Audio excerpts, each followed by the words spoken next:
और ऐसा ही हुआ महाराज। तो इसलिए अगर हमें तैयारी करनी है तो गोविंद नाम की करनी है। अगर हमें कोई कहे कि रस पियो तो रस केवल राम के नाम का पियो महाराज। अरे आम का रस आज पियोगे, कल मिले नहीं मिले। पर कलयुग है महाराज, 12 मास आम मिलता है महाराज, चिंता करने की आवश्यकता नहीं है। पहले फल ऋतु के अनुसार ही आते थे, इसलिए उनको ऋतु फल कहा जाता है कि कौन सी ऋतु में कौन सा फल आएगा, इसलिए हम कहते हैं उसको ऋतु फल। अब महाराज पूजा की सामग्री में लिख भी देवे ना ऋतु फल, तो समझ ही नहीं पाता। वो केले लिया था उठा के हमेशा ही, 12 मास मिलता अकेला में। यानी ऋतु के अनुसार जो फल आता है उसी का भोग गोविंद को लगता है।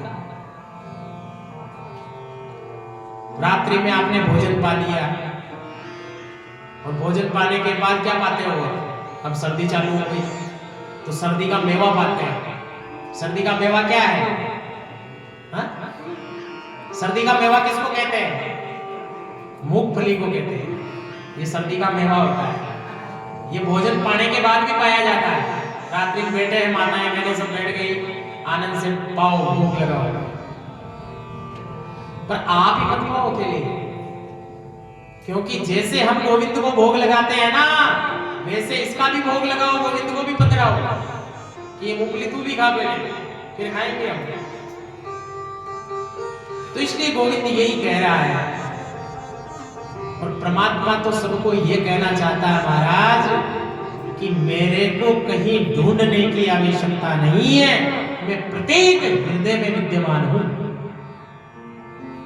ऐसा कोई शरीर नहीं है जिसमें परमात्मा नहीं है, जिसमें बाबा की झांकी नहीं है। ऐसा कोई शरीर नहीं है, सब शरीर में परमात्मा है, पर देखने का नजरिया नहीं है। हम देख नहीं पा रहे हैं। क्यों नहीं? क्योंकि ये मन रूपी पर्दा लगा हुआ है, और जिस दिन ये मन रूपी पर्दा हटेगा उसी दिन ही हमारे घट में साक्षात खाटू वाले के दर्शन में हो जाएंगे महाराज। पर महाराज क्या करें कि मन का पर्दा हटावे कैसे? ये तो हटता ही नहीं, मन का पर्दा हटेगा नहीं। क्यों नहीं हटेगा? क्योंकि जब तक स्वाध्याय, देव दर्शन, हरि दर्शन, तीर्थ यात्रा, तीर्थ परिक्रमा हम लोग करते नहीं, ये सब भूल गए। पुष्कर राज कौन कौन जाता है? जाते हो? एकादशी, पूनम, अमावस्या को तो जाते होंगे विशेष तिथि पर। तो परिक्रमा कौन करता है तीर्थ की? वो देखो माता जी करते हैं। जैसे वृंदावन गए और गिरिराज जी की परिक्रमा करते हैं ना, वैसे ही हमारे तीर्थ राज की भी परिक्रमा का बड़ा महत्व है कि तीर्थ में जाओ, स्नान करो, परिक्रमा करो, जितनी हो सके 1, 2, 1, 5, 10, 11, 20, 21, जितनी हो सके श्रद्धा। पर सीधा दिमाग उधर चला जाता है, अरे बामन घाट है महाराज, कैसे चलेंगे, धीरे धीरे ऐसे 1 घंटा लग जाएगा, चलो छोड़ो, अभी मार्केट में काम है। फिर अगली बार भी जाओगे एकादशी को, तब भी यही भाव आ जाएगा। फिर अगली बार जाओगे तो भी ऐसा ही, क्योंकि मन के हारे हार है और मन के जीते जी। आप जैसा अपने मन को बना दोगे ये वैसा ही हो जाएगा। इसलिए हमारे मन को कैसा बनाना है? हमारे मन को ऐसा बनाओ कि नित्य और नैमित्तिक सोते, उठते, बैठते, खाते, पीते, चलते, बस गोविंद के दर्शन होते रहे, गोविंद के दर्शन होते रहे। ऐसा दृढ़ बनाओ उसको। पर बनावे कैसे महाराज? महाराज अगर ऐसा ही करने लग गए तो हम सब तो महात्मा बन जाएंगे और ये सब माताएं मीराबाई बन जाएंगे। क्यों? मीरा और महात्मा बनने की आवश्यकता नहीं, क्योंकि ये कलयुग है, ये सतयुग नहीं है, द्वापर नहीं है, त्रेता नहीं है।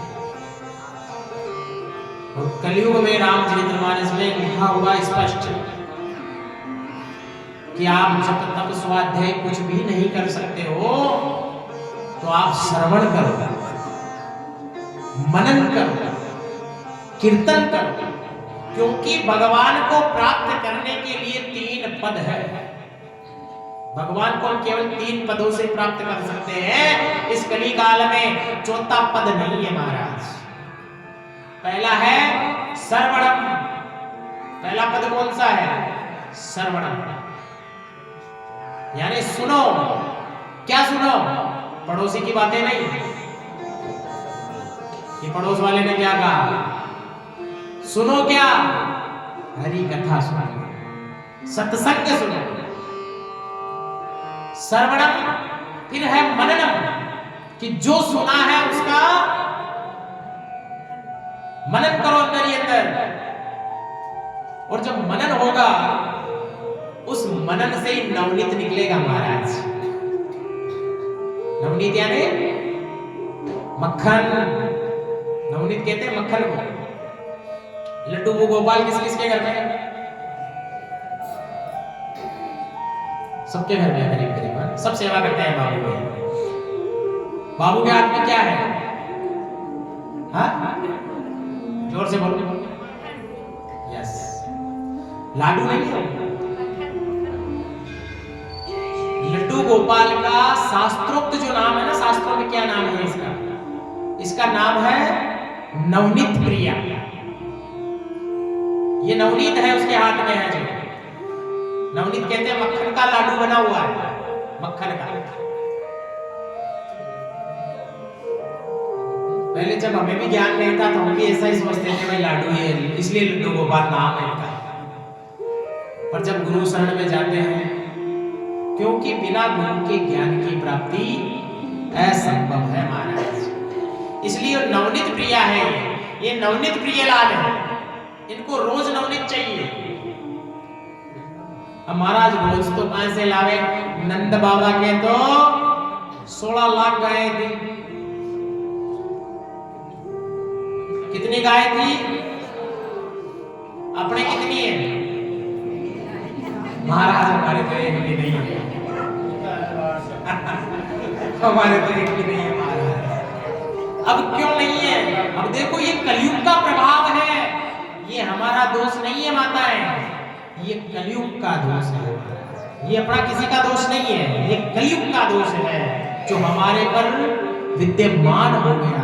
जब अकेले नंद बाबा 16 लाख गाय रख सकते हैं महाराज, तो क्या हम 16 गाय नहीं रख सकते? 16 तो छोड़ो, यहाँ एक गाय नहीं है महाराज। कोई घर में अगर पूजन पाठ भी करेगी ना माताएं, एकादशी का उद्यापन, पूर्णिमा का कोई उद्यापन करना हो, या मान लो कोई कन्या दान करना पड़ जाए, तो शास्त्रों में स्पष्ट वर्णित है कि कन्यादान में जब तक गाय का दान नहीं होता है महाराज, तब तक कन्यादान सफल नहीं होता है महाराज। पर कौन समझावे? हमारे महाराज कह रहे थे, अभी थोड़ी देर पहले हम बैठे हुए थे यहाँ, तो महाराज श्री कह रहे थे कि आजकल के ब्राह्मण भी ऐसे हो गए जो जजमान कहता है ना वही करते हैं। क्यों साहब? अगला जजमान कैसा दे रहा आपको 20,000 रुपया शादी कराने का? ऐसा ये घटना मेरे साथ कल परसों की रात की बात है। कल परसों जब हम इनके भंडारे से फ्री होके आए, हमारे पास आदर्श नगर से फोन आ गया कि गुरुजी आपकी बच्ची का विवाह है 23 जनवरी को, तो आप पधारेंगे।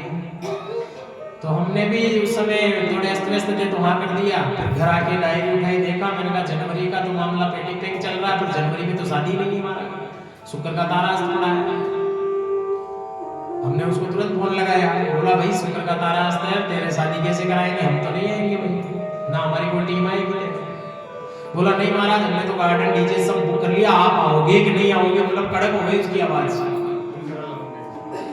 मैंने कहा प्रभु जैसा आपकी इच्छा हो करो, हम तो नहीं आएंगे। तो हम नहीं जाएंगे, क्योंकि मन लोभी मन लालची और तन हो गया उदास। मन हो गया लोभी, मन हो गया लालची, और ये तन है ना ये उदास हो गया। जहां बैठ जावे ना, सहारा चाहिए फिर उठने के लिए। तो इसलिए शास्त्रों के विरुद्ध हमको नहीं चलना चाहिए। कोई कितना भी हमें धन दे दे, हमको शास्त्र के विरुद्ध कोई कार्य नहीं करना महाराज। तो आजकल माताएं क्या करती है? कि कन्यादान में चांदी की गाय ले आती है महाराज। हमारे सरकार के सामने भी रखी है चांदी की गाय।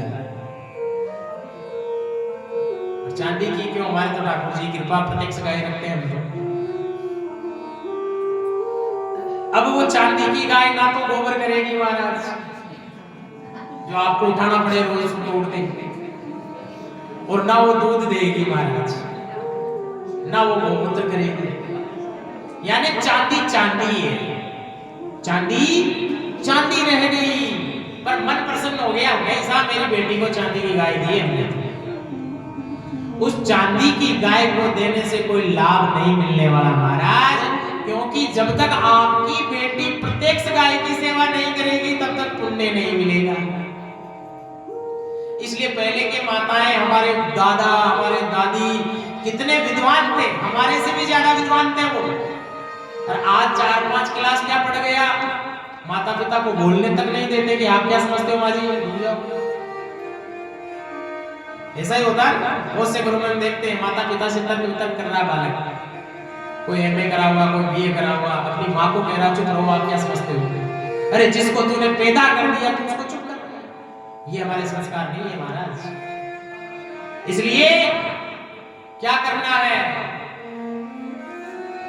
संस्कृति को अपनाना है, इसको खत्म मत होने दो महाराज। हमारा उद्देश्य तो यही है, प्रत्येक कथा में इसी का गुणगान करते हैं कि बस संस्कृति को अपनाओ, गौ माता का लालन पालन करो। और हमारी कथा में हम हर गौ भक्त को व्यासपीठ से सम्मान करते हैं, जिसके घर में गाय है। और कोई भक्त कह दे महाराज है तो फिर उसको काम भी बता देते हैं कि कल थोड़ा गाय का गोबर भी लाना और थोड़ा 1 गिलास दूध भी लाना भाई। क्यों? तो इसलिए गो सेवा सबसे श्रेष्ठ सेवा है महाराज। तो इसलिए जिनके घर में गाय नहीं है ना महाराज, तो उनको गो सेवा करनी चाहिए, चाहे वो गौशाला में जाकर करे, चाहे अपने मोहल्ले में हमारी कॉलोनी में जो गाय है उसकी सेवा करे। ऐसे मत सोचना कि महाराज की गाय है, महाराज की नहीं है, वो तो महाराज के तो कृपा से आई हुई है, उस महाराज की गाय की सेवा करो आप। क्योंकि जो बाबा श्याम के गुरु है, श्याम को मनाना तो दूर की बात है, बहुत दूर है। देखो कथा को स्टेप बाय स्टेप ले चलेंगे अपन, कि बाबा श्याम को मनाना तो बहुत दूर की बात है, पहले इनके गुरु से तो मिलने वाले। तो इनका गुरु क्या कह रहा है कृष्ण भगवान, कि गाय के हृदय में मैं बसता हूं और मेरे हृदय में गाय बसती है महाराज, और जहां गाय रहती है ना महाराज वहीं मैं निवास करता हूं।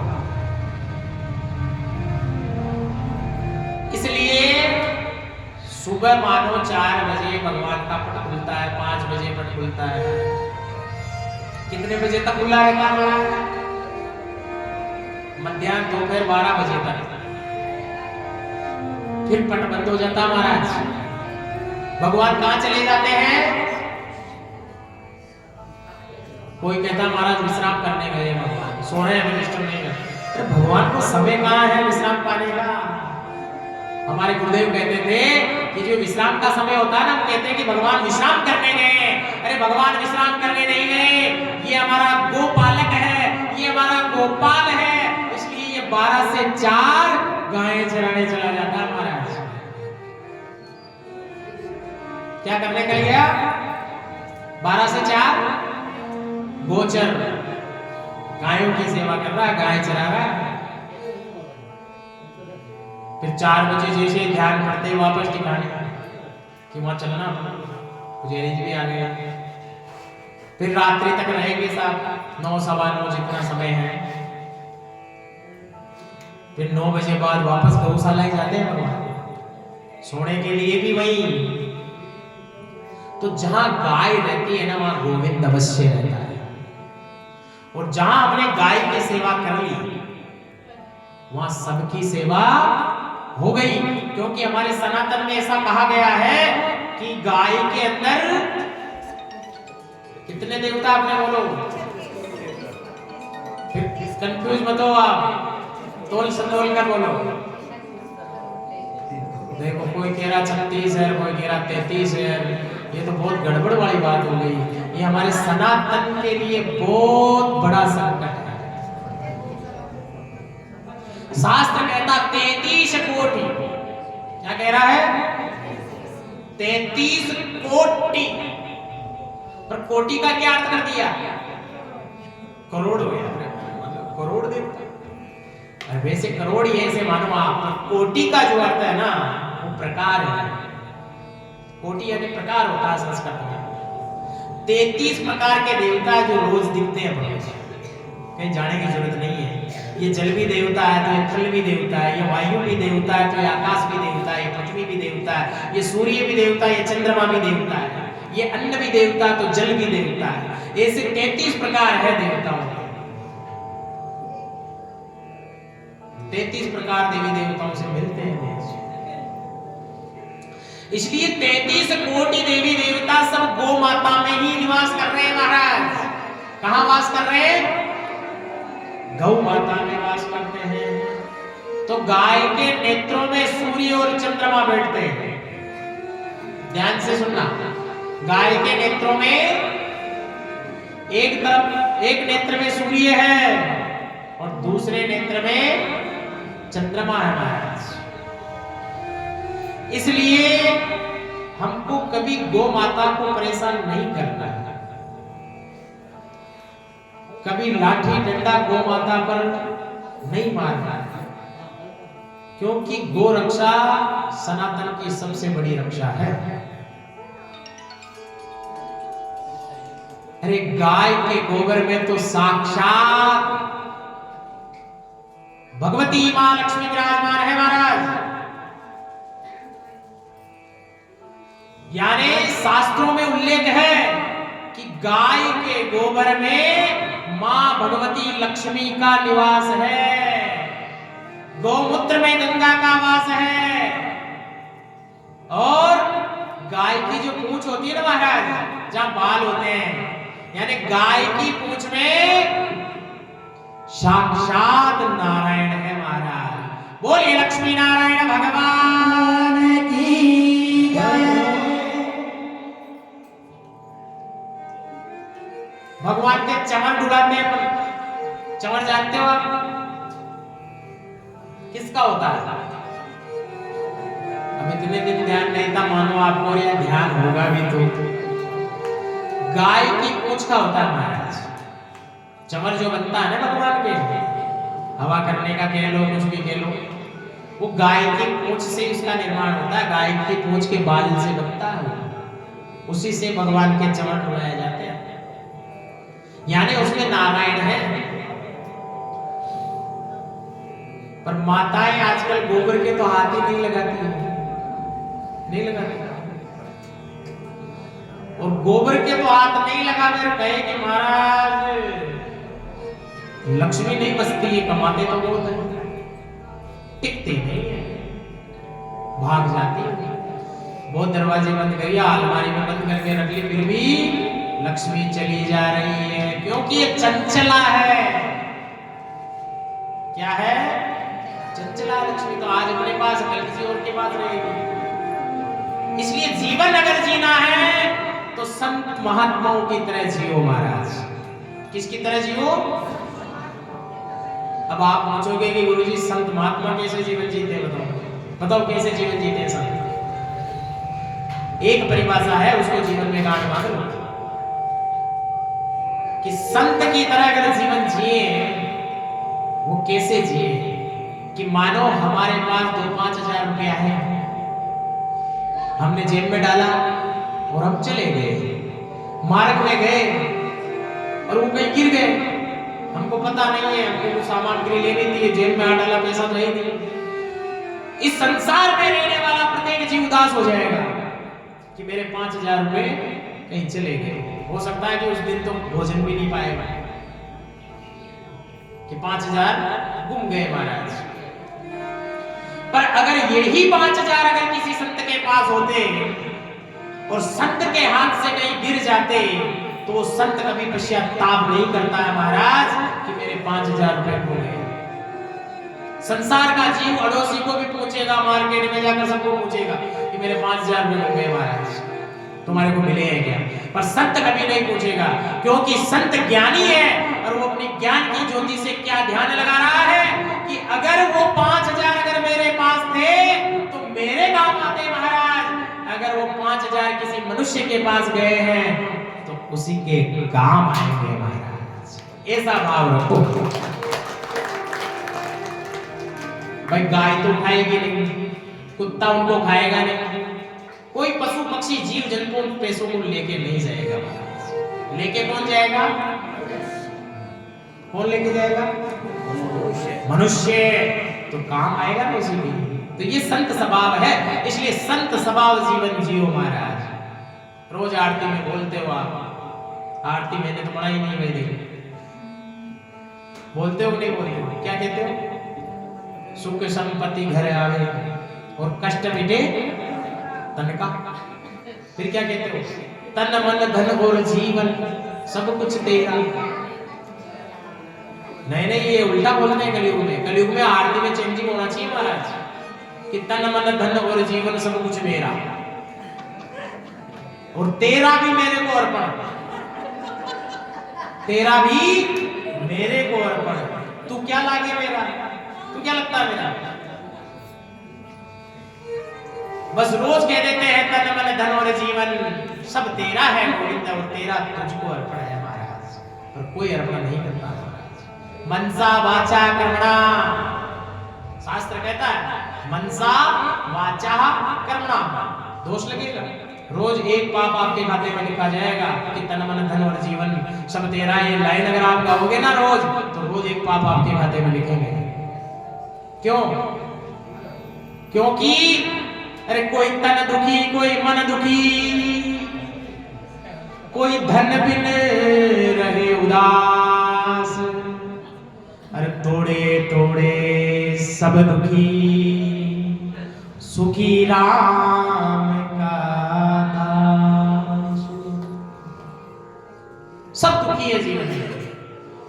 जो धनवान है ना महाराज, वो भी दुखी है। जिसके पास नहीं है धन, तो वो भी दुखी है महाराज कि मेरे पास तो है ही नहीं। वो पड़ोसी को देख के दुख हो रहा है उसको, इसलिए वो दुखी है।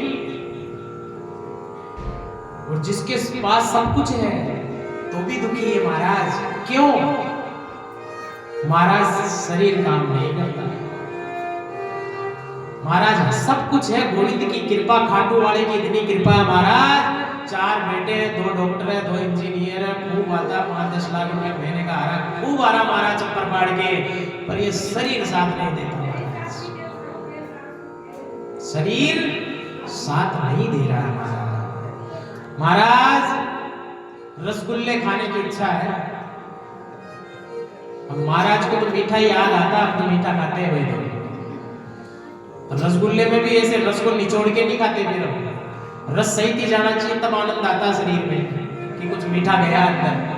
आजकल बहुत से भक्तों को देखते हैं जो ऐसे करके फिर खाएगा उसको, वो सूखा सूखा अच्छा नहीं लगता। कि महाराज रसगुल्ले खाने की बहुत इच्छा है, तो महाराज खा लूं क्या? भाई खा ले हमारी तरफ से। पर नहीं महाराज, वो डॉक्टर गुप्ता जी के गया था और गुप्ता जी ने मना कर दिया, अगर रसगुल्ले खाएगा तो सीताराम ही हो जाएगा। सीता ही। आपके शुगर का लेवल ज्यादा हाई हो गया है, इसलिए आपको रसगुल्ले नहीं खाने हैं। मीठा बंद, घी खाना बंद, जबकि कभी कुछ नहीं है। अगर 2000 रुपए किलो का घी भी आए तो हम मंगा के खा सकते हैं महाराज, तो डॉक्टर साहब ने मना कर दिया, इसलिए नहीं। थोड़ी सी दूर गए, एक परिवार ऐसा मिला महाराज, महाराज रसगुल्ले खाने हैं, पर महाराज पैसा नहीं। रसगुल्ले तो खाने हैं पर पैसा नहीं है। कोई बात नहीं, पैसा नहीं है तो अभी मंगाते हैं रसगुल्ले। तुरंत रसगुल्ले लाओ और अपने हाथ से उनको खिलाओ। जब एक एक ग्रास उसके पेट में जाएगा तो सोचो कि आप ही खा रहे हो। एक एक ग्रास वो खाएगा ना तो ऐसे समझो कि हम ही खा रहे हैं। जब वो कितना गदगद हो जाएगा, उसकी खुशी का ठिकाना नहीं रहेगा कि महाराज मैंने आज रसगुल्ले पा लिए। तो ऐसे भी हम पा सकते हैं, किसी को खिलाकर खुश हो जाओ।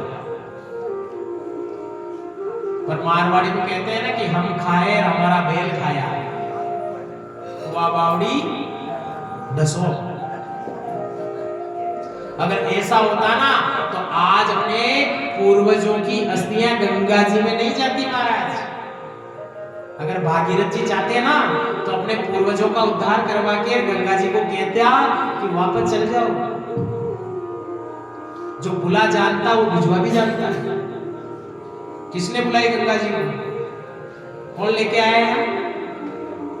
जब भागीरथ यहाँ ला सकता है ना मृत्यु लोक में, तो भागीरथ जी वापस भिजवा भी सकता था उसको, पर नहीं।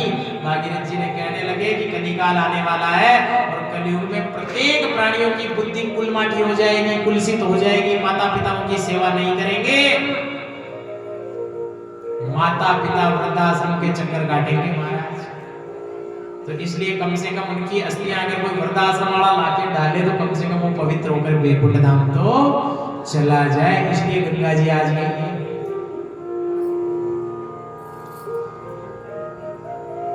तो अनेक चीजें हैं साहब शास्त्रों में, ये सब हमको करनी पड़ेगी, जब जाकर के कोई कल्याण होगा, अन्यथा कल्याण होने वाला नहीं है। तो बोली श्याम प्यारे की जय, हारे के सहारे की जय, बोले खाटू नरेश की जय। की आवाज आनी किसी माताओं की, चरणों की